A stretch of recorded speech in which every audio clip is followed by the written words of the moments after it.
Hola a todos.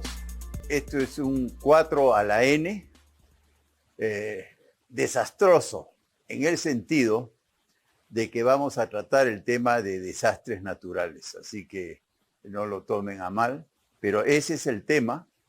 Y lo que nos inspira a tocar el tema de los desastres naturales, que ya no sé si son desastres naturales o desastres artificiales, es la tragedia de Secocha hace muy pocos días, en Arequipa, donde decenas de compatriotas murieron bajo el lodo de un huaico y miles de viviendas resultaron destrozadas y tenemos entendido que hay desaparecidos y si hay desaparecidos en Secocha, lo más probable es que hayan fallecido. Qué pena, ¿no? Y bueno, nos acompañan tres personas que dominan el tema. Juan Arrisueño, que fue jefe de INDECI Ica en el 2017 cuando me tocó ser gobernador de Ica, y quizás muchos de ustedes se habrán olvidado, pero el niño costero, que tanto dio que hablar en el norte del Perú, empezó en Ica. Varios centros poblados de Ica se inundaron en el 2017 y por eso conocí a Juan Arrisueño, repito, jefe de INDECI Ica, con quien tuvimos que trabajar de la mano para salir de la tragedia. Después fue presidente del directorio de ENAPU, Empresa Nacional de Puertos, y eso también me ha vinculado mucho a él por las ideas que tiene con respecto al cabotaje y todo el mundo marítimo. En ese entonces, Jorge Nieto, que nos acompaña, era ministro de Defensa, ¿no? Y tengo que decir, y esto no es un cumplido, los huaicos, para los que conocen de huaicos, son estas bajadas abruptas de ríos con lodos y piedras que suelen durar horas. En el peor de los casos, un día o dos. No son ríos que permanecen activos durante semanas o meses. Son golpes brutales de la naturaleza que suelen durar horas. Bueno, apenas empezó el huaico de Kansas, todos los iqueños sabemos lo que es la quebrada de Kansas, que inunda la Tinguiña, ¿no? Y varios centros poblados de la Tinguiña en Ica que nunca debieron construirse, eso lo vamos a hablar ahora. Bueno, repito, cuando estaba activo el huaico, Jorge Nieto, ministro de Defensa entonces, me llamó y en ese minuto me dijo que estaba enviando soldados para ayudar a la tragedia y jamás habrán palabras de gratitud que realmente reflejen lo que sentimos los iqueños por ese apoyo. Fue espectacular el apoyo de las Fuerzas Armadas, los soldados, miles de soldaditos con carretillas, baldes, lampas, ayudando a la gente desesperada, ¿no?, por las inundaciones. Y bueno, ellos dos saben cómo responder, cómo actuar y cómo ayudar a la gente necesitada, pero la pregunta es, ¿tenemos que llegar a esto, no?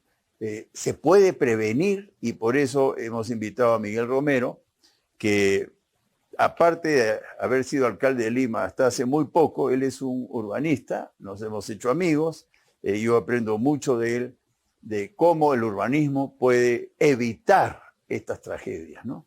Entonces, repito, me siento muy bien acompañado con personas a quien conozco y han participado en estas tragedias. Entonces, de eso vamos a hablar ahora. Y vamos, por mi derecha, Juan Arrisueño.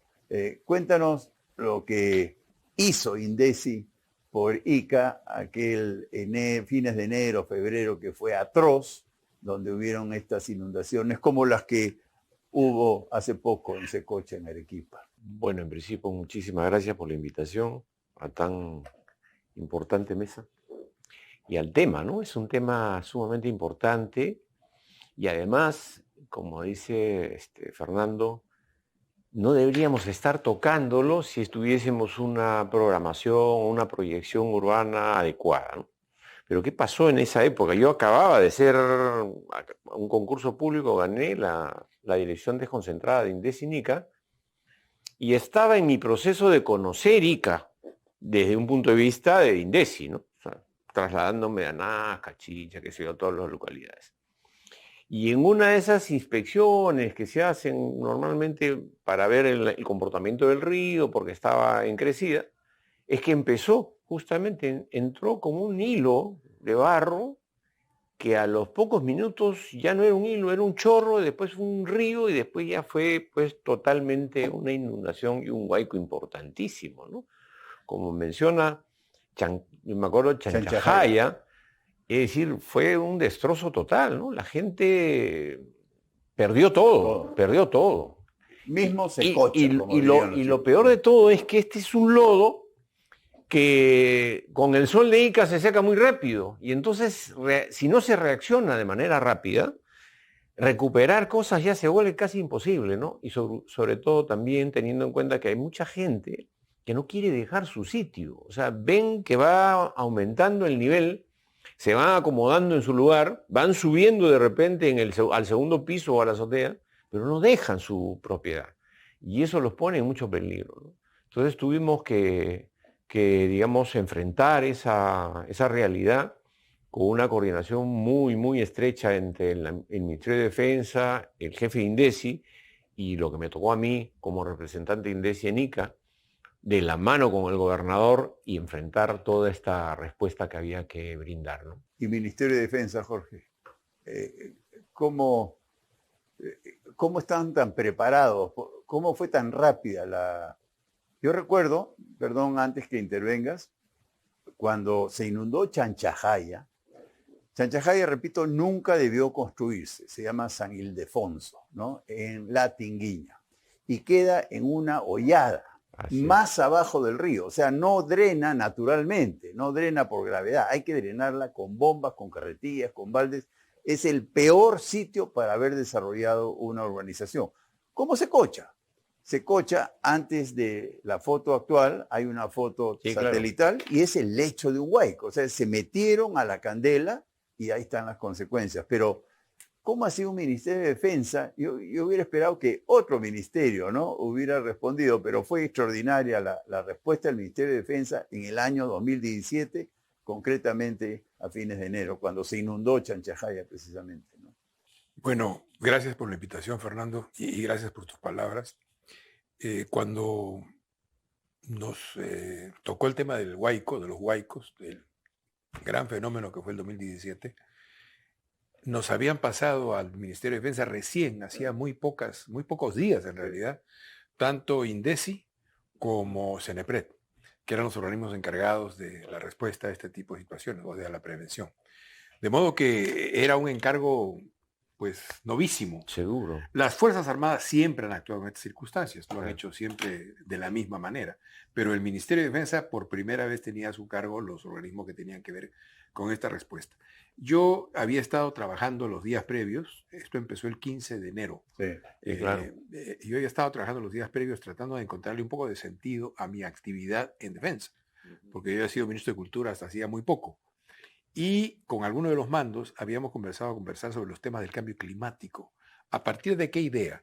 De la idea de que para enfrentar los fenómenos del cambio climático, la estructura logística y organizativa más potente con la que cuenta el país son las Fuerzas Armadas. Ni vuelta que darle. Ni vuelta que dar. Entonces, evidentemente, esto en algún momento iba a ser parte de sus tareas y de hecho ya estaba siendo parte de las tareas del ministerio.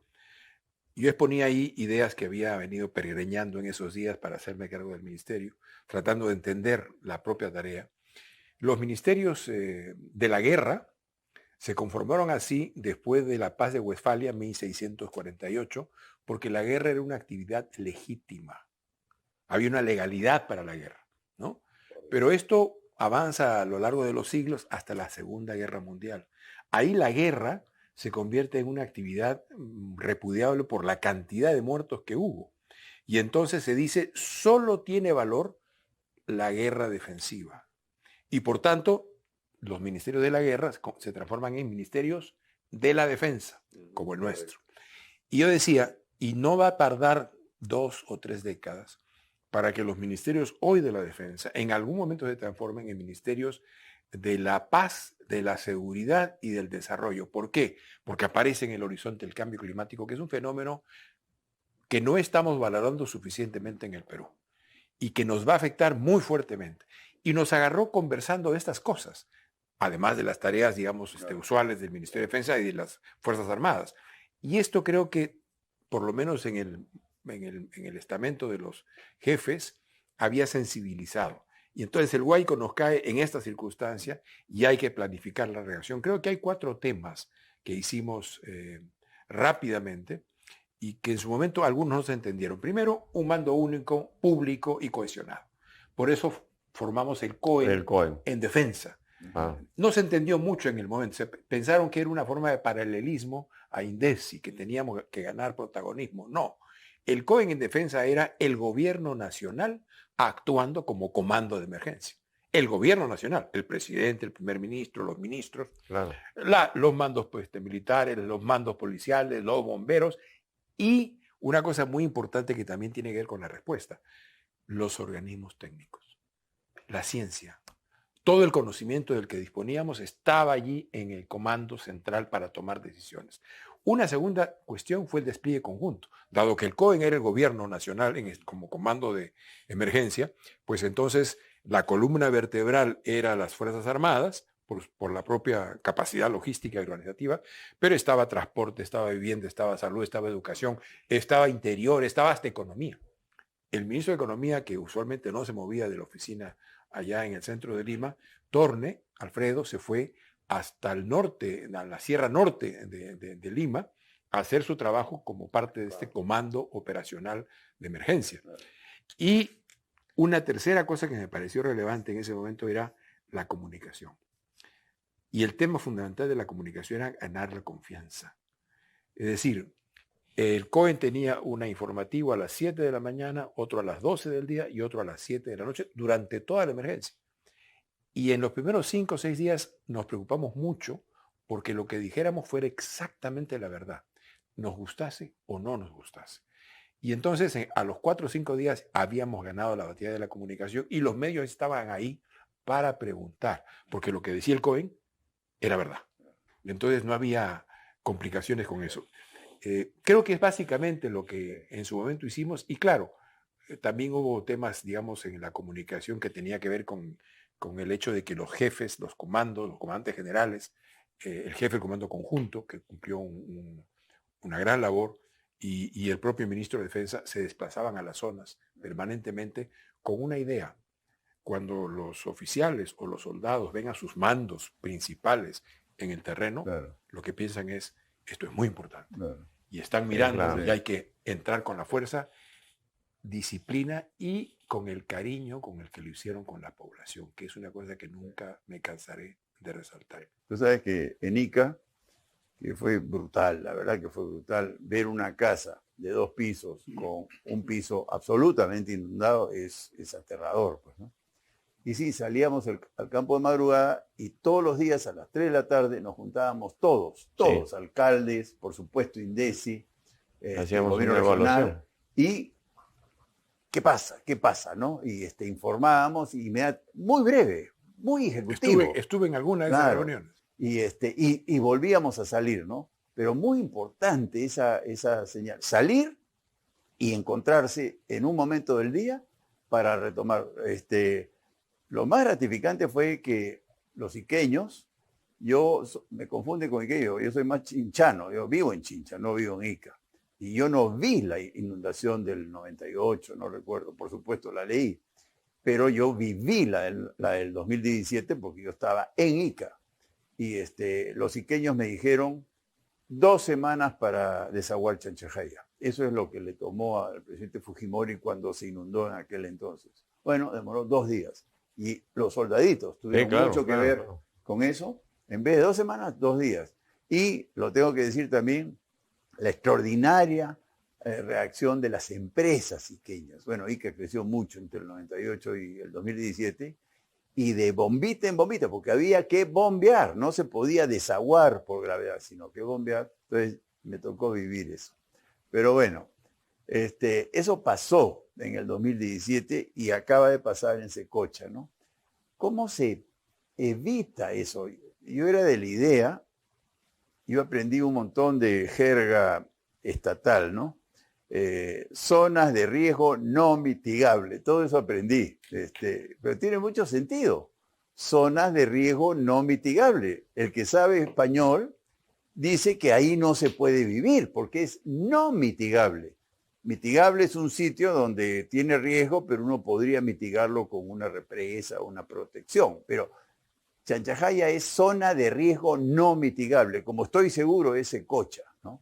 Entonces, nunca se debió construir viviendas en Secocha, como que nunca se debió construir viviendas en Chanchajaya, que es un nombre bien folclórico, pero es la urbanización San Ildefonso. Pero tú, Miguel, como urbanista, ¿qué miran los urbanistas cuando visualizan un lugar donde vivir con seguridad y paz? Gracias, Fernando. Gracias, queridos amigos, Jorge y Juan. En realidad, estamos viendo los casos que ocurrieron. Yo, como urbanista, planificador territorial, me permito lo que decía Jorge. Hay que ponerle talento para transformar el territorio y que éste contribuya al desarrollo del ser humano. ¿Ya? Ordenar el territorio. Le decía a Juan en antes, ¿no? ¿Cómo está constituido un Estado? Un Estado está constituido por una constitución, por una sociedad y por un territorio. Pero el territorio solamente lo vemos en términos generales los peruanos como un perímetro que hay que defender. Las 200 millas, la frontera X, la frontera izquierda. Pero lo que los planificadores territoriales vemos es desarrollar ese territorio, cultural, social y económicamente. Es decir, producir inversión. ¿Y qué es lo que ha ocurrido en el territorio peruano? En las ciudades del Perú donde habita la población, el 80% es informal y el 20% es formal. En ese 80% vive la gente más humilde de nuestro país. La que se ubica, indudablemente, en las quebradas, no le interesa si hay un tema geopolítico, un tema geográfico, un tema de clima, simplemente lo toma. ¿Y quién conduce esa barbarie? La conducen los traficantes de tierra. Y lo que es peor, el producto de la población allí asentada, que son los más humildes económicamente, pierden algo que me decía Macera a mí. Miguel, el peor tema de la informalidad es que tienen baja autoestima. Un peruano que allí habita no distingue bien entre el bien y el mal. Cuando alguien conduce un bus, oye, qué mal ese señor. El señor no tiene agua, no tiene desagüe, no tiene acceso, no tiene nada.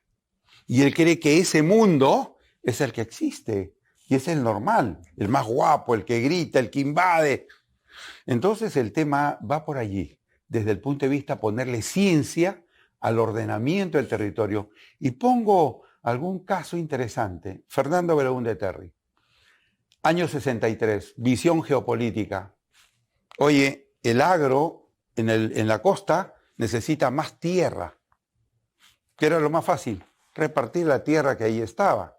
Él hace lo más difícil. Plantea una marginal de la tierra y veamos los resultados. San Martín ya es 1.5 del PBI nacional, el cacao.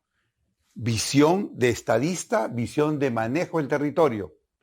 Bueno, ahora pongamos un tema urbano. Villa El Salvador.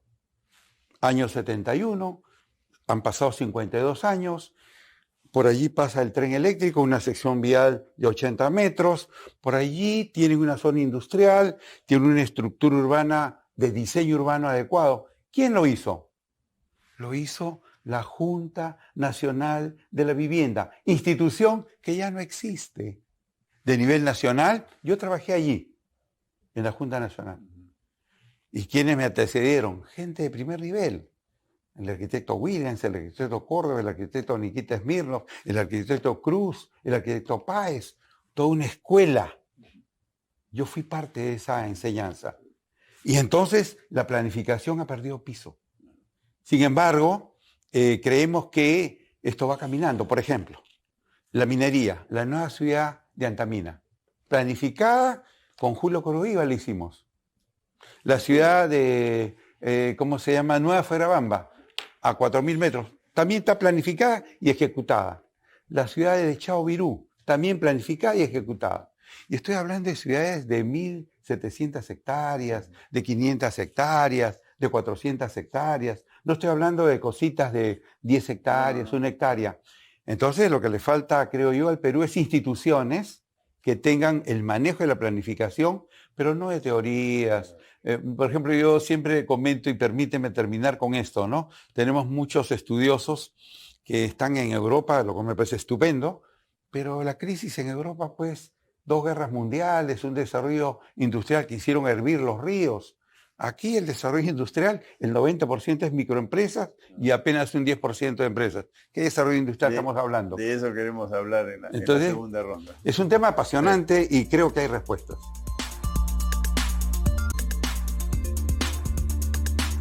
Estamos hablando pues de actividades especializadas, ¿no?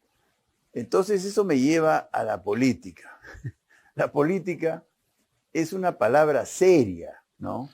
Es mucho más seria de lo que muchos políticos la consideran, ¿no? Y por eso a mí me indigna, ¿no? Cuando se practica el clientelismo político en actividades tan especializadas como, por ejemplo, INDECI, ministerios en general, ¿no? Acabamos de tener ministros de transportes, ministros de vivienda, ministros de guerra, de defensa, perdón, primeros ministros, atroces, ¿no? Atroces. Y así queremos manejar territorio. No puedo evitar comentar acerca de las experiencias que todos hemos tenido, ¿no? en el sector público. Yo tengo que decir, quizás ingenuamente, ¿no? Llegué al gobierno regional, pero bueno, yo pensé pues que la integridad se practicaba, y de hecho se tiene que practicar, pero nunca imaginé la avalancha de favores que uno recibe, primero cuando gana una elección política y después cuando asume un cargo como gobierno regional. ¿Cómo será en los ministerios, ¿no? O la municipalidad? Pero es muy importante el profesionalismo, ¿no? Se gestiona con personas, no se gestiona con ideologías, no se gestiona con partidos, ¿no? Entonces, hay manoseo en INDECI, hay manoseo en ENAPO, tú que has estado. ¿Cómo han vivido ustedes? Yo lo viví de una manera impresionante y bueno, la confronté y por supuesto tuve que tirar portazos a congresistas, romper listas de allegados a la basura. Esas cosas me tocó hacer, ¿no? Pero en INDECI, que es algo tan profesional, tan especializado. En mi experiencia, Fernando, y justamente regresando a ese momento de la historia, se vio mucho profesionalismo en todos los niveles y muchas ganas de ayudar también. Nosotros recibimos mucho apoyo de diferentes instituciones, más allá de las indicaciones que recibíamos del Ministerio de Defensa a través del jefe de INDECI. Recibíamos apoyos de la primera dama, apoyos de empresas privadas que traían cantidades de agua, víveres y cosas como esa, que yo creo que si no hubiesen habido en ese momento, felizmente, gente que conocía lo que tenía que hacer, no se hubiese podido hacer la ayuda, o sea, no se hubiese podido lograr la ayuda que se logró, ¿no? Pero yo quisiera aprovechar esta mesa para hacer algún comentario respecto de mi experiencia ya como técnico en temas portuarios, ¿no? Porque todos estos fenómenos naturales que siempre se presentan en el Perú, porque el Perú es un país que tiene eso, ¿no? Nunca le va a faltar un fenómeno natural. Pero ¿qué sucede? Que nuestra comunicación a lo largo del territorio depende mucho de la carretera panamericana. Y todo se hace vía terrestre, prácticamente, ¿no? Muy poco es aéreo. Y teniendo 3.080 kilómetros de costa, muy poco es marítimo. Teniendo una infraestructura a lo largo del litoral peruano, que más o menos es alrededor de 50, 54. Voy a hablar ahora de los terminales pesqueros que están a cargo de Fondepes, que eventualmente podrían ser utilizados para establecer alguna suerte de puentes marítimos que ayuden cuando la Panamericana se fractura en determinado punto, ¿no? Porque, o la bloquean. O la bloquean, ¿no? Digamos que normalmente en las situaciones de fenómenos naturales se cae un puente, se quiebra la Panamericana y ya el flujo de ayuda o la logística se detiene. Pudiendo utilizar el mar, yo le puse el puente que nunca se derrumba, es el puente marítimo, ¿no? Y es verdad, porque además no necesita mantenimiento. Entonces lo que yo propongo en todo caso es aprovechar esa infraestructura que ya se tiene con alguna que otra inversión adicional para establecer algunas rutas de puentes marítimos que nos puedan servir para casos futuros, ¿no? Porque este tema de los desastres naturales siempre nos va a llevar a situaciones muy críticas, porque, como menciona el alcalde o exalcalde, se colocan ciudades pues en lugares donde no deberían y eso genera las emergencias. Y lamentablemente, si es un temblor, un terremoto, rompió la carretera, ¿cómo hacemos para llevar ayuda desde el centro hacia el norte o del norte hacia el centro o viceversa, ¿no? Entonces, ahí hay un encargo, digamos, a las instituciones que tienen que ver con esta infraestructura que no está utilizada en su 100%. Estamos hablando del Ministerio de Transportes o el Ministerio de la Producción o los mismos gobernadores regionales que en sus áreas de responsabilidad podrían tranquilamente en esto, juntando estas tres autoridades, generar sinergias importantes, ¿no? De vista a futuro, por supuesto, ¿no? Porque ya lo pasado, pasado está. Pero creo que tenemos elementos suficientes en el lado marítimo para, como decir, darle más vueltas a esa tuerca que nos permita atender una emergencia cuando se presente, de forma tal de ayudar a todo el esfuerzo que hace Defensa a través de INDECI para llevar una respuesta, pero si no hay carretera óptima, estamos fregados, ¿no? Entonces, yo lo dejo ahí como diciendo un pendiente para los que tengan su responsabilidad en este momento, que creo que hay mucho por hacer ahí, ¿no? No, ¿por qué les cuesta tanto a los políticos reconocer el profesionalismo que se requiere para estas funciones? ¿Cómo hacer para que haya permanencia, haya mérito, haya continuidad en estos funcionarios cuyas labores son tan especializadas, Jorge? ¿Cómo hacer que... Haciendo un Estado en serio. Haciendo un Estado que piense en grande. Haciendo un Estado que sueñe, que tome el riesgo de decidir. Estamos en un momento de cambio tecnológico, fundamental. Estamos transitando la economía del conocimiento, cada vez va a ser más importante. En todos los momentos de cambio tecnológico, la función del Estado y de la inversión pública ha sido fundamental. ¿Para qué? Para multiplicar capacidades y efectos y para un poco orientar también el trabajo de la inversión privada. Hay que decirlo con claridad.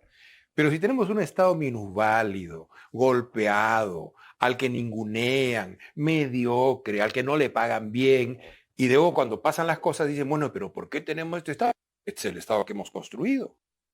¿Cuál es la diferencia entre actuar rápido y resolver y no actuar o actuar lentamente? El fenómeno del 2017, del Niño Costero, como el del 98, como el del 83, son más o menos equivalentes. Claro. Podemos discutir, uno fue más fuerte en una cosa, el otro en otra. Pero fueron parecidos. Pero fueron parecidos. ¿Sabes cuánto perdimos de PBI en el 2017? 1.5%. En el del 98 como 7% y en el del 83 como 8%. Esa fue la diferencia de la respuesta. Y yo siempre digo, un Estado que es el que he descrito, ¿por qué pudo actuar bien? Porque actuamos bien. Seguro. Entre otras cosas, porque tuvo la capacidad de liderar no solamente al Estado, a la sociedad. Tú mencionabas las empresas. Yo en noviembre del 2017 tuve, la palabra tiene fuerza, la fuerza que tiene imperativa, tuve que hacer un reconocimiento a 250 empresas que se comportaron magníficamente bien. A través de un grupo o dos grupos de WhatsApp que montamos, preguntaban dónde pongo Así agua. es. Tengo un Perfecto. Camabaja disponible, ¿dónde lo necesitan? ¿Cómo hago para tal o para tal cual otra cosa? Bueno, ¿qué quiero decir? Que necesitamos ponerle atención en serio al Estado y a la tarea del Estado. No solo por la circunstancia actual, sino porque requerimos esa presencia cuando se necesita una gran coordinación. Esa no se da espontáneamente. Eso supone planes, estudios, conocimiento y liderazgo. La primera decisión que yo tomé cuando empezó el fenómeno Niño Costero fue preguntar, ¿quién sabe de Niño Costero? ¿Quién sabe? Y hubieron 3 o 4 personas que me dijeron estos, y corroboré los nombres y tal. Objeciones. No eran del partido de gobierno, más bien algunos estaban en la oposición, otros tenían acusaciones feas por su paso en el Estado, pero eran los que sabían. Claro. Entonces yo tomé la decisión de que esos que sabían tenían que venir. Y claro, en 15 días, 20, habíamos aprendido buena parte de lo que ellos tenían que enseñarnos. Claro. Pero si no están los que saben, la política se convierte en una decisión arbitraria. La política tiene su rol. No es que de la ciencia se deriva la decisión, así no es. La ciencia supone el soporte del conocimiento y luego viene la decisión del político. Siempre hay decisiones que tomar.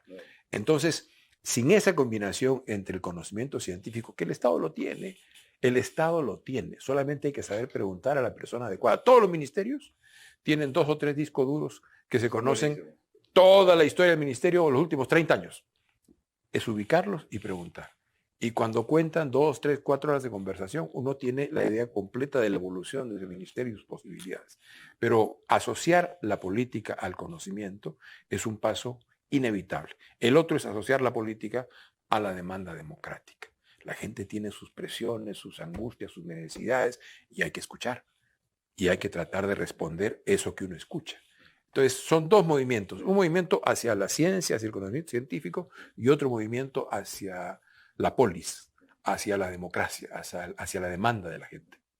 Pero me sigue pareciendo absolutamente de acuerdo con lo que hay que hacer, pero el diseño institucional permite que no se logre la propuesta de Jorge, ¿no? Las autonomías municipales, los feudos municipales, son 1.800 distritos, un poco más, ¿no? Cada uno dice ser autónomo y más o menos que son autónomos porque hacen lo que le da la gana y lo peor de todo es que no preguntan quién sabe en sus respectivas instituciones, ¿no? Y cada 4 años hay cambios, ¿no? Y cada 4 años sabe Dios quién va a asumir las alcaldías, y con mucho mayor frecuencia aún, quién asume los ministerios y por ende quién está en las jefaturas de INDECI. ¿Cómo, por el lado ministerial y por el lado ejecutivo, yo lo veo más claro, es un poco lo que Jorge dice, hay que llegar con gente correcta y hacer una reforma que identifique a los que saben y se articula la política con la ciencia, como él lo describe perfectamente. Pero el diseño institucional municipal, a mí me parece un fracaso porque ¿qué tienen los gobiernos locales? Agua potable y vivienda. Estamos hablando del fracaso de la urbanización del Perú, ¿no? Eso es una cosa. ¿Qué tienen los gobiernos locales? Limpieza pública. Otro fracaso estrepitoso. Vengan a Ica para que vean la podredumbre que es mi pueblo, pero no solo Ica, varios lugares de Lima. Acabo de estar en Chiclayo. Estamos hablando pues de actividades especializadas, ¿no? Entonces eso me lleva a la política. La política es una palabra seria, ¿no? Es mucho más seria de lo que muchos políticos la consideran, ¿no? Y por eso a mí me indigna, ¿no? Cuando se practica el clientelismo político en actividades tan especializadas como, por ejemplo, INDECI, ministerios en general, ¿no? Acabamos de tener ministros de transportes, ministros de vivienda, ministros de defensa, perdón, primeros ministros atroces, ¿no? Atroces. Y así queremos manejar territorio. No puedo evitar comentar acerca de las experiencias que todos hemos tenido, ¿no? en el sector público. Yo tengo que decir, quizás ingenuamente, ¿no? Llegué al gobierno regional, pero bueno, yo pensé pues que la integridad se practicaba, y de hecho se tiene que practicar, pero nunca imaginé la avalancha de favores que uno recibe, primero cuando gana una elección política y después cuando asume un cargo como gobierno regional. ¿Cómo será en los ministerios, ¿no? O la municipalidad? Pero es muy importante el profesionalismo, ¿no? Se gestiona con personas, no se gestiona con ideologías, no se gestiona con partidos, ¿no? Entonces, hay manoseo en INDECI, hay manoseo en ENAPO, tú que has estado. ¿Cómo han vivido ustedes? Yo lo viví de una manera impresionante y bueno, la confronté y por supuesto tuve que tirar portazos a congresistas, romper listas de allegados a la basura. Esas cosas me tocó hacer, ¿no? Pero en INDECI, que es algo tan profesional, tan especializado. En mi experiencia, Fernando, y justamente regresando a ese momento de la historia, se vio mucho profesionalismo en todos los niveles y muchas ganas de ayudar también. Nosotros recibimos mucho apoyo de diferentes instituciones, más allá de las indicaciones que recibíamos del Ministerio de Defensa a través del jefe de INDECI. Recibíamos apoyos de la primera dama, apoyos de empresas privadas que traían cantidades de agua, víveres y cosas como esa, que yo creo que si no hubiesen habido en ese momento, felizmente, gente que conocía lo que tenía que hacer, no se hubiese podido hacer la ayuda, o sea, no se hubiese podido lograr la ayuda que se logró, ¿no? Pero yo quisiera aprovechar esta mesa para hacer algún comentario respecto de mi experiencia ya como técnico en temas portuarios, ¿no? Porque todos estos fenómenos naturales que siempre se presentan en el Perú, porque el Perú es un país que tiene eso, ¿no? Nunca le va a faltar un fenómeno natural. Pero ¿qué sucede? Que nuestra comunicación a lo largo del territorio depende mucho de la carretera panamericana. Y todo se hace vía terrestre, prácticamente, ¿no? Muy poco es aéreo. Y teniendo 3.080 kilómetros de costa, muy poco es marítimo. Teniendo una infraestructura a lo largo del litoral peruano, que más o menos es alrededor de 50, 54, voy a hablar ahora de los terminales pesqueros que están a cargo de Fondepes, que eventualmente podrían ser utilizados para establecer alguna suerte de puentes marítimos que ayuden cuando la Panamericana se fractura en determinado punto, ¿no? Porque, o la bloquean. O la bloquean, ¿no? Digamos que normalmente en las situaciones de fenómenos naturales se cae un puente, se quiebra la Panamericana y ya el flujo de ayuda o la logística se detiene. Pudiendo utilizar el mar, yo le puse el puente que nunca se derrumba, es el puente marítimo, ¿no? Y es verdad, porque además no necesita mantenimiento. Entonces lo que yo propongo en todo caso es aprovechar esa infraestructura que ya se tiene con alguna que otra inversión adicional para establecer algunas rutas de puentes marítimos que nos puedan servir para casos futuros, ¿no? Porque este tema de los desastres naturales siempre nos va a llevar a situaciones muy críticas, porque, como menciona el alcalde o exalcalde, se colocan ciudades pues en lugares donde no deberían y eso genera las emergencias.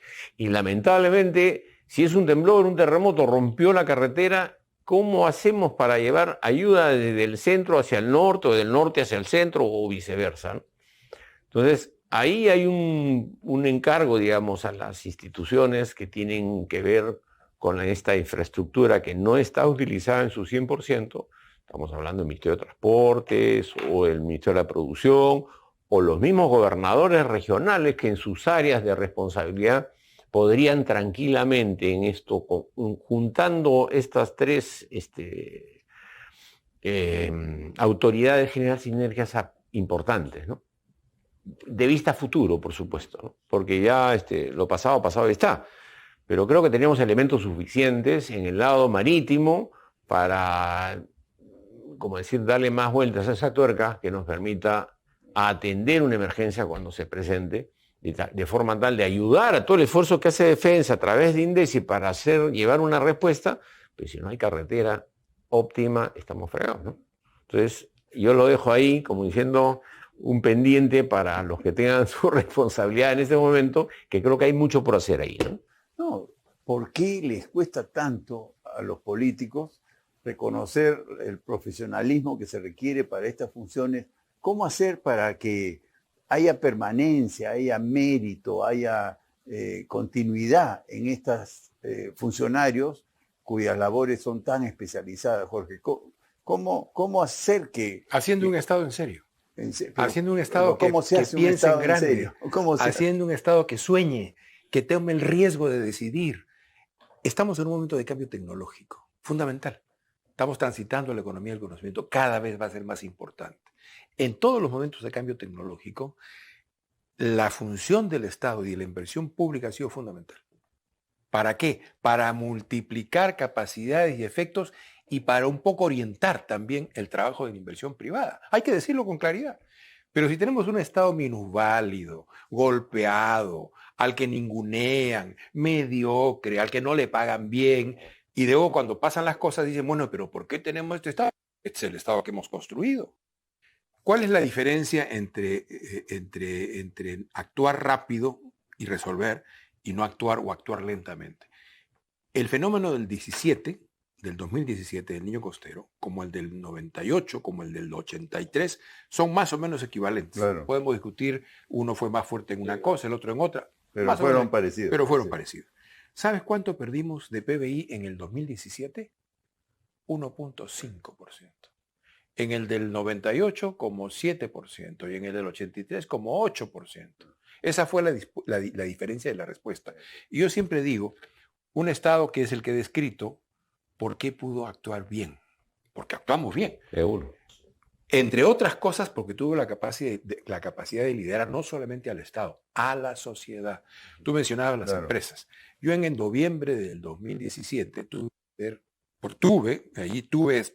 la palabra tiene fuerza, la fuerza que tiene imperativa, tuve que hacer un reconocimiento a 250 empresas que se comportaron magníficamente bien. A través de un grupo o dos grupos de WhatsApp que montamos, preguntaban ¿dónde pongo agua? Tengo un Camabaja disponible, ¿dónde lo necesitan? ¿Cómo hago para tal o para tal cual otra cosa? Bueno, ¿qué quiero decir? Que necesitamos ponerle atención en serio al Estado y a la tarea del Estado. No solo por la circunstancia actual, sino porque requerimos esa presencia cuando se necesita una gran coordinación. Esa no se da espontáneamente. Eso supone planes, estudios, conocimiento y liderazgo. La primera decisión que yo tomé cuando empezó el fenómeno Niño Costero fue preguntar, ¿quién sabe de Niño Costero? ¿Quién sabe? Y hubieron 3 o 4 personas que me dijeron estos, y corroboré los nombres y tal. Objeciones. No eran del partido de gobierno, más bien algunos estaban en la oposición, otros tenían acusaciones feas por su paso en el Estado, pero eran los que sabían. Claro. Entonces yo tomé la decisión de que esos que sabían tenían que venir. Claro. Y claro, en 15 días, 20, habíamos aprendido buena parte de lo que ellos tenían que enseñarnos. Claro. Pero si no están los que saben, la política se convierte en una decisión arbitraria. La política tiene su rol. No es que de la ciencia se deriva la decisión, así no es. La ciencia supone el soporte del conocimiento y luego viene la decisión del político. Siempre hay decisiones que tomar. Entonces, sin esa combinación entre el conocimiento científico, que el Estado lo tiene, solamente hay que saber preguntar a la persona adecuada. Todos los ministerios tienen 2 o 3 discos duros que se conocen toda la historia del ministerio los últimos 30 años. Es ubicarlos y preguntar. Y cuando cuentan 2, 3, 4 horas de conversación, uno tiene la idea completa de la evolución de ese ministerio y sus posibilidades. Pero asociar la política al conocimiento es un paso inevitable. El otro es asociar la política a la demanda democrática. La gente tiene sus presiones, sus angustias, sus necesidades y hay que escuchar. y hay que tratar de responder eso que uno escucha. Entonces, son dos movimientos. Un movimiento hacia la ciencia, hacia el conocimiento científico, y otro movimiento hacia la polis, hacia la democracia, hacia la demanda de la gente. Pero me sigue pareciendo absolutamente de acuerdo con lo que hay que hacer, pero el diseño institucional permite que no se logre la propuesta de Jorge, ¿no? Las autonomías municipales, los feudos municipales, son 1.800 distritos, un poco más, ¿no? Cada uno dice ser autónomo y más o menos que son autónomos porque hacen lo que le da la gana y lo peor de todo es que no preguntan quién sabe en sus respectivas instituciones, ¿no?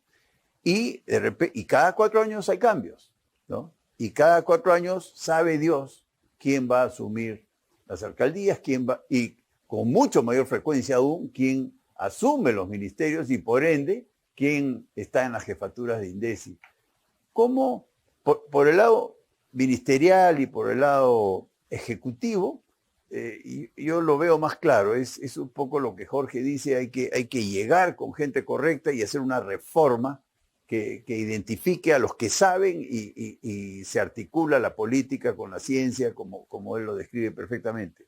Pero el diseño institucional municipal, a mí me parece un fracaso porque ¿qué tienen los gobiernos locales?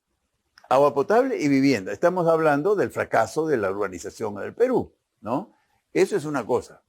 ¿Qué tienen los gobiernos locales? Limpieza pública. Otro fracaso estrepitoso. Vengan a Ica para que vean la podredumbre que es mi pueblo, pero no solo Ica, varios lugares de Lima, acabo de estar en Chiclayo, es una inmundicia, por no mencionar casi todos los pueblos del Perú. ¿Cómo se hace para que el diseño institucional facilite la participación de urbanistas, de planificadores y de profesionales que sepan? Yo veo que el diseño institucional está hecho para que pueda primar la arbitrariedad, la politiquería y la corrupción, ¿no? Entonces, ahí es donde creo que tenemos que trabajar. Yo comparto plenamente en que la estructura del Estado tiene que variar. Por ejemplo, algo concreto que ha ocurrido, había, digo nuevamente, Corporación Nacional de la Vivienda, Junta Nacional de la Vivienda, ente nacional para el tema de la informalidad. O sea, yo trabajaba en eso. Ya. ¿Eso cómo se disolvió? Cuando hubo un gobierno que lo puso todo, dijo, ¿quién está más cerca del pueblo? El municipio. Muy bien, el municipio va a ver todos los temas de informalidad. Craso error. ¿Qué ocurrió? Que el pobre poblador, ¿a quién contrata? ¿A un arquitecto? ¿A un ingeniero? No, contrata con todo respeto a un topógrafo que le hace un plano no muy bien hecho. Va donde el técnico del municipio y le dice, no, hay que corregir. Y en ese ping-pong se pasan años. Y ahí viene gran corrupción. Y finalmente el alcalde descubrió, cuando no había reelección, de que era interesante a esa gente darle un lote para que él lo reelijan. Entonces ahí viene la corrupción de la policía, de los jueces, de los fiscales, del alcalde de turno, y el señor se reelegía 1000 veces, ¿no? Entonces, utilizando la tierra mal hecho, vuelvo a reiterar, el diseño que tú, Fernando, reclamas, y creo que todos nos adherimos, pasa por la creación de un ente que ya la ley DUS, esta nueva ley DUS, la contempla. ¿Qué cosa es la ley DUS? La ley DUS es la ley de desarrollo sostenible. Que Urbano ha sacado, sostenible. Exacto, que ha sacado, sí, es una larga, la ha sacado el gobierno anterior, creo, pero lo importante es que recoge 20 a 30 años. Y hay un elemento importante, el operador de generación de suelo para pasar de una ciudad informal a una ciudad formal. Y con esto, como yo estaba leyendo a Julito Kuroviva en su libro Alto a los desastres, que me lo obsequió, él decía, la naturaleza no mata, lo que mata es la no prevención. Así de sencillo. Los antiguos peruanos tenemos herencias. ¿Por qué vemos las andenerías? ¿Porque se le ocurrió que era una cuestión estética? No, es un problema de hidráulica ante un clima lluvioso en donde tienes que quitarle la energía e ir bajando poco a poco y conduciendo a esas enseñanzas de la herencia cultural que tiene Perú, más ¿cómo se llama? Las ciudades inteligentes, ese nexo, ese puente entre la tradición y la modernidad, es algo que tenemos que nosotros trabajarlo. Y como bien dice Jorge, tenemos que estar trabajando con el pueblo, pues nosotros no podemos estar tomando el plan Marshall o cuestiones de otro lado que responden a otras crisis. A esta crisis hay narcotráfico, esta crisis hay terrorismo, en esta crisis hay la toma de tierras por los traficantes. Entonces, ¿qué tenemos que inventar? Tenemos que trabajar con ese pueblo. Y ese pueblo es lo que estamos proponiendo de hacer, juntar a transportes, juntar a vivienda y juntar medio ambiente. Y que sea el Ministerio del Territorio y las ciudades. Algo que es importante. Ahí, en la estructura de Estado, hay un comando. Porque el comando, me parece estupendo, la defensa, INDECI y todo lo demás, es cuando ya ocurrió el hecho. Y por Dios, no podemos ser un país de accidentes, ¿no? Tenemos que ser un país que planifique. Yo lo diseñé en Villa El Salvador cuando yo tenía 24 años. Sabía muy poco, pero ¿de dónde fue ese know-how? De esos 20 años de trayectoria que lo recibí y supe cómo enfrentar un territorio de 3.500 hectáreas que no tenía vida. ¿Cómo hizo? Un diseño urbano, modular. Ahí está la comunidad urbana autogestionaria, la CUAVES, que mereció el premio Príncipe de Asturias, pero el diseño urbano lo hizo un técnico peruano. Entonces, y yo hablaba pues con Chango Aragón, con todos los dirigentes de allí, que indudablemente te dan un valor muy importante. Finalmente, todo es lo que dice Jorge, líderes. Cada líderes que tienen que liderar, porque el líder es una persona que a un carbón lo vuelve un diamante. Muy bien, vamos a hacer un corte y seguimos.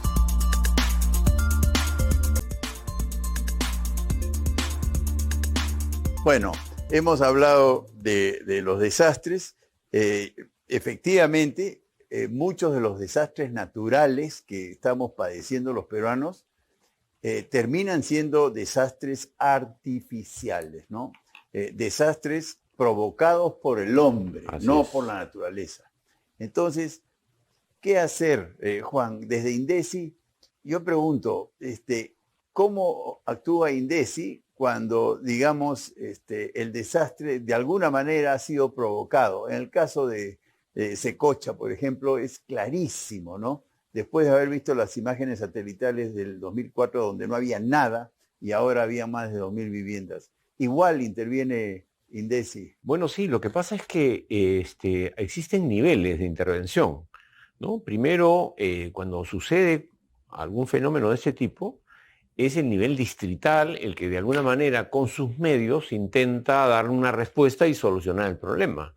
Cuando el problema es mayor de la capacidad que tiene el distrito, inmediatamente es la provincia que ayuda en un segundo nivel de emergencia, ayuda a solucionar el tema, ¿no? Pero muchas veces esos dos primeros niveles se sobrepasan, ¿no? Y entra a tallar la región.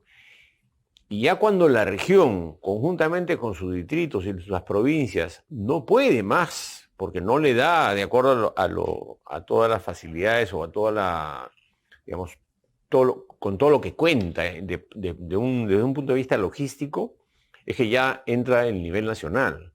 Entonces, hay etapas donde cada nivel puede intervenir en la medida de sus facultades, en el sentido de tener la facilidad logística de poder solucionar un tema, ¿no? Y ya el nivel 5 es emergencia internacional, ¿no? Ese es el nivel donde ya todo lo que es estos acuerdos internacionales que se han firmado previamente intervienen para apoyo a la ciudadanía en caso de este tipo de desastres. Pero como digo, están bien establecidos los niveles iniciales, distrital, provincial, regional y ya luego el nacional.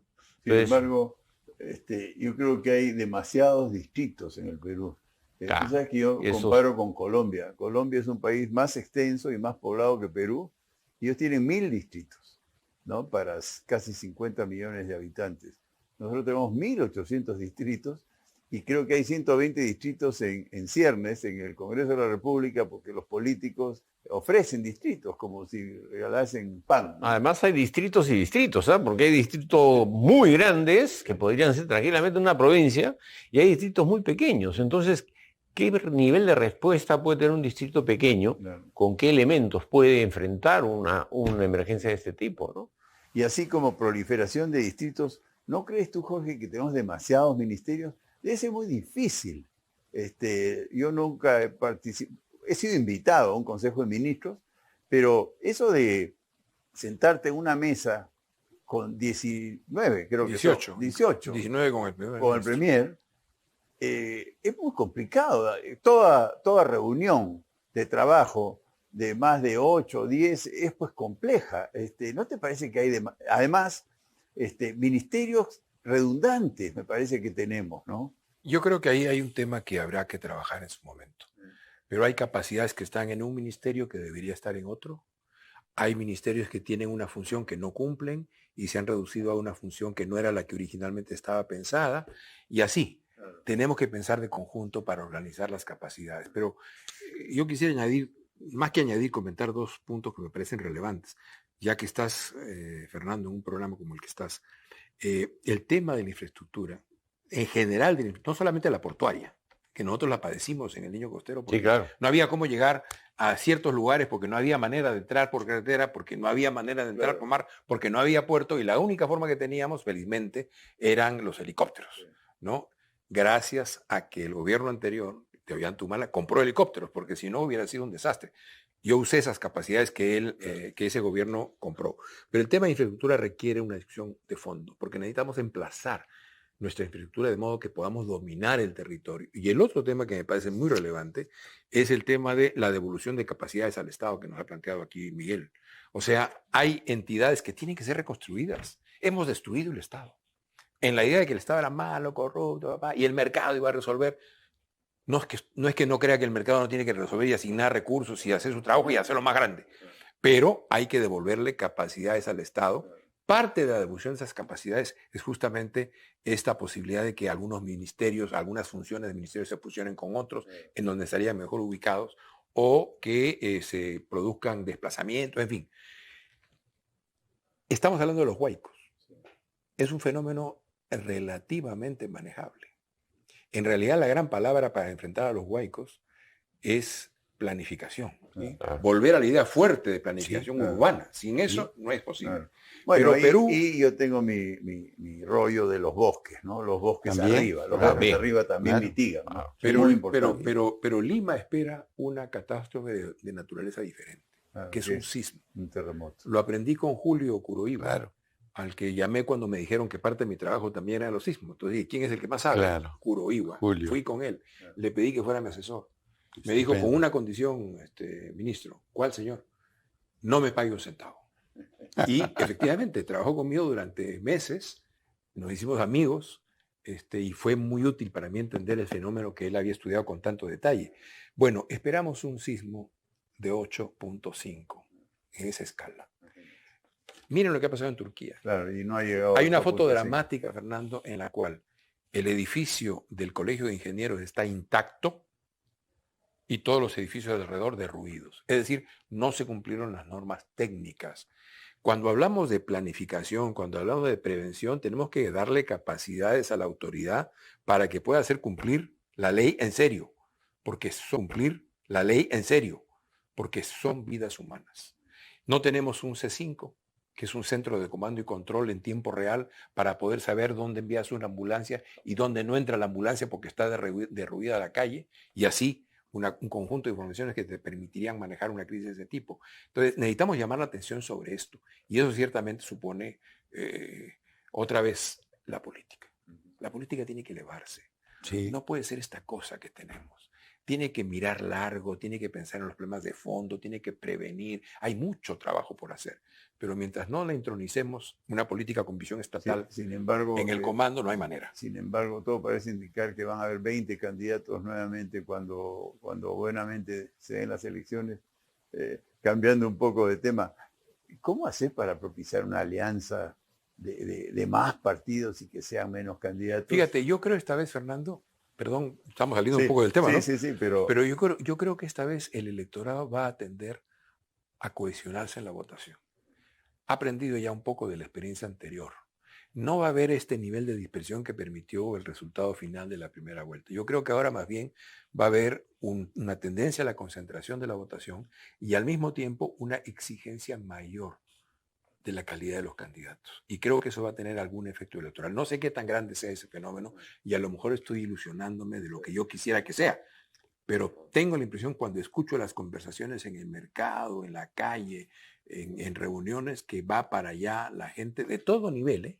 Está pensando un poco más exigentemente la política. Ojalá que así ojalá. sea. Pero como que podría también No. haber una iniciativa de parte de los partidos, ¿no es verdad? De buscar aliarse para cumplir un poco las expectativas y los deseos del electorado, ¿no? Y el En nivel fin, de desidia que desaparezca, ¿no? Porque hay un importante porcentaje de gente que no, simplemente no sí. fue a votar, ¿no? En realidad Eso no es no no es interesarse, salirse ¿no? mucho del tema, porque realmente Al la final, mala claro, política produce respuestas catastróficas. terribles, claro. Catastróficas. O sea, sí estamos hablando O de... buenas.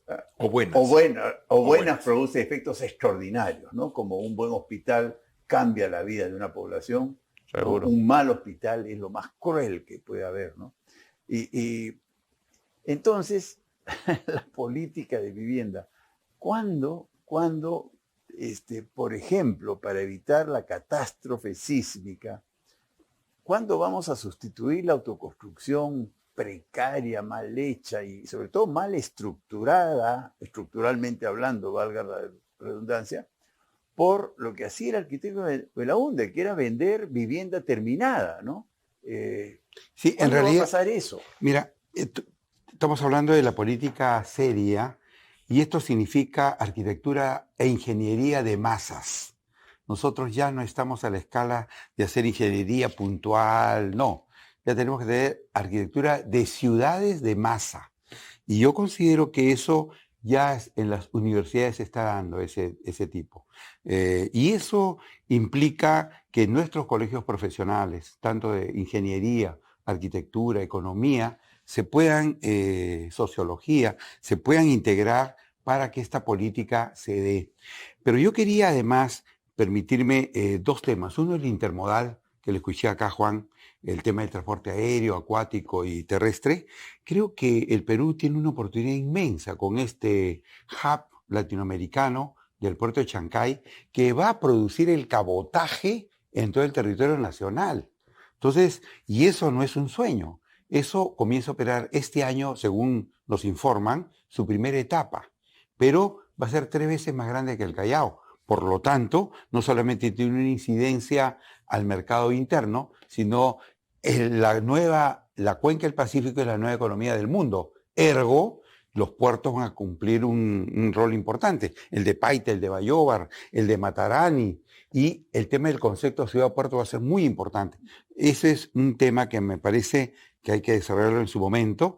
Y el otro tema que quería comentar era que en el municipio de Lima se formó la Comisión de Asentamientos Humanos y Planificación. Es decir, se creó un órgano para atender a ese 80% que hablo. Porque una cosa es decir y describir el problema y otra cosa es generar un instrumento de gestión. Está generado. Es la ordenanza 2301, ¿no? Pero al margen de eso, se vio el tema de cómo trasladar a la gente que esté en las zonas que todo el mundo las conoce, Nicolás de Piedra, La Enchosica, o sea, conocemos. En Lima Norte, ¿cuánta tierra del Estado hay? En Lima Este, en Lima Sur, en Lima Centro. Tenemos un orden de 28.000 hectáreas de la SBN, debidamente identificadas. Entonces, lo que le hemos pedido es que ahora esto se lo entregamos al Ministerio de Vivienda, porque esa ordenanza, la 2301, indica además que tenemos una relación con vivienda para aplicar ellos todos sus programas sociales, techo propio, lotes con servicios, en nuestras ciudades, mejoramiento integral de barrios, es decir, todo el menú del gobierno nacional en el gobierno metropolitano. Entonces, creo que no debe ser que yo estoy en Lima, tengo que crear mi techo propio de Lima. No, trabajo con vivienda y vivienda lo hace. Y yo le pongo la zonificación. O sea, nos complementamos. Bueno, esa actitud de humildad y de trabajo unitario creo que nos hace falta. Sí, bueno, nos quedan 3 minutos. Realmente, ojalá, digo yo, ojalá la política se eleve de calidad, ¿no? Porque realmente la mala política es desastrosa, ¿no? Lo de la epidemia, la pandemia del COVID, ese número de muertes tiene que ver con la política también. No fue la agresividad, sino la mala política, ¿no? El hecho de tener casi 2 millones de familias sin viviendas. Yo le llamo sin viviendas a vivir en esteras y sin agua, como es el caso, y nos botó de la vivienda la pandemia, porque la vivienda no era vivible, ¿no? Y por eso fracasamos de tal manera.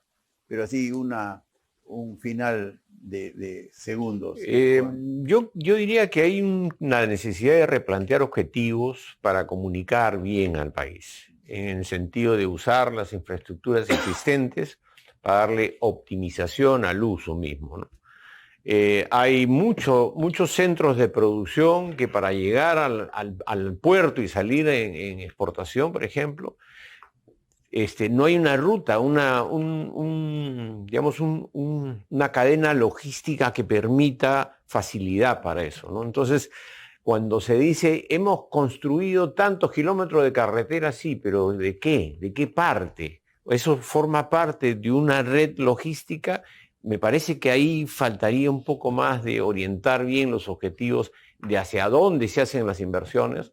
No solamente se trata de concesionar, porque este es un negocio que pueda ser rentable, sino rentable, pero ¿para qué, no? O sea, yo necesito ese negocio que funcione bien, pero porque tengo un objetivo más grande, que es el nacional, en virtud de que yo estoy atento al desarrollo de toda la población, ¿no? Me parece que por ahí va también el asunto, ¿no? Un minuto final, Jorge, tú eres la última palabra. Bueno, yo aprendí en El Niño Costero que lo que necesitamos son 2 razas de seres humanos en el Perú. 1, soñadores, gente que pueda ver lo que hoy día no existe, mirar lo que es y ver lo que puede ser. Y la segunda es una raza de realizadores, ellos que saben construir, que saben acumular los capitales, hacer viable un proyecto, otro proyecto. Ecuador tiene un proyecto que va a terminar en 2035. A partir de los huaicos, 4 veces la energía que hoy producen, agua potable para sus principales ciudades, recuperación de 40% de bosques tropicales y doble de frontera agrícola. Yo me traje a los señores que estaban haciendo eso en Ecuador, en pleno Niño Costero, el Instituto Chino del Agua. Hicieron un viaje rápido, uno de ellos. Y yo le partí de la conversación con la idea de, ¿podemos hacer lo que Porcón ha hecho? Es decir, podemos hacer que el Ande sea todo verde. Y con esa idea se fue. Le dije, no me traiga un proyecto, tráigame una idea.